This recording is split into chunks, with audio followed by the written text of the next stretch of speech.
Good morning students. आज हम रसायन विज्ञान के पहले चैप्टर रासायनिक अपक्रिया एवं समीकरण के अंतर्गत बात करेंगे विस्थापन या प्रतिस्थापन अपक्रियाएं के बारे में। तो सबसे पहले ध्यान दीजिए, विस्थापन या प्रतिस्थापन अपक्रिया क्या होता है।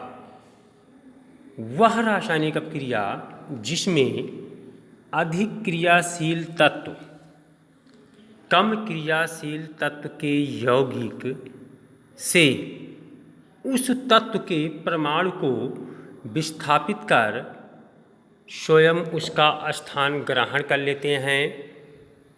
यह अभिक्रिया दो प्रकार की होती है।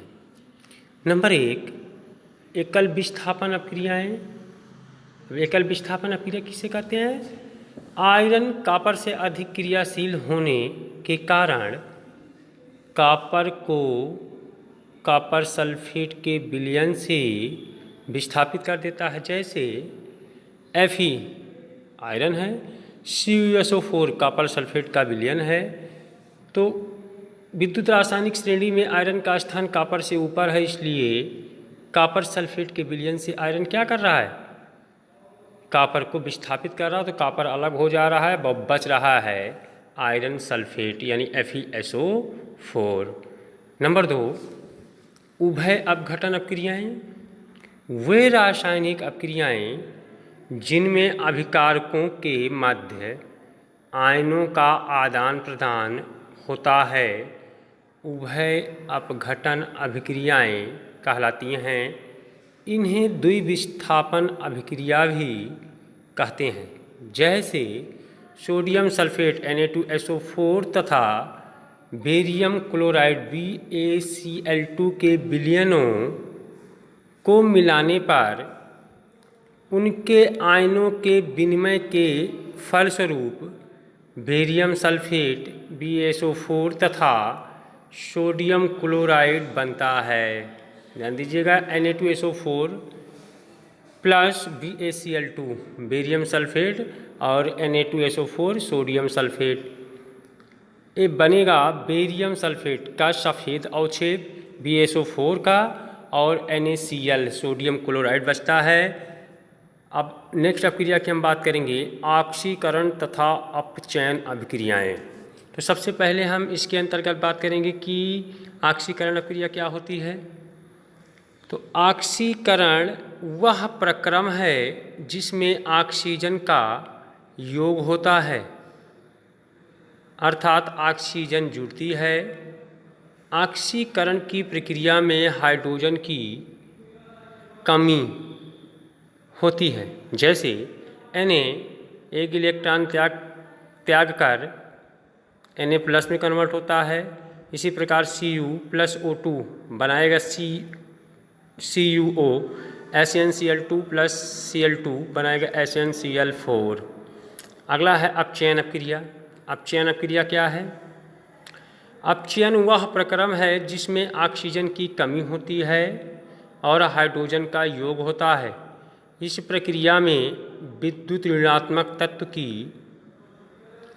कमी और विद्युत धनात्मक तत्व का योग होता है। जैसे 2FeCl3 प्लस H2S बनेगा 2FeCl2 plus 2HCl plus S। दूसरा है SnCl4 साइनाफेरो SnCl2 प्लस Cl2। तीसरा है CuO प्लस H2 साइनाफेरो बनेगा Cu प्लस H2O। अब हम बात करेंगे ऑक्सीकारक और अपचायक। ऑक्सीकारक क्या है?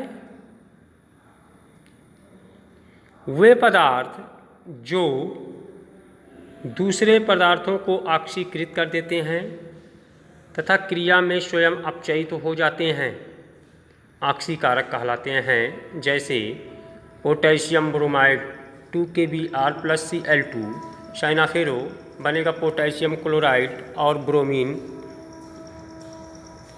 जैसे यहाँ Cl2 ऑक्सीकारक है जिसके द्वारा KBr Br2 में ऑक्सीकृत हो रहा है।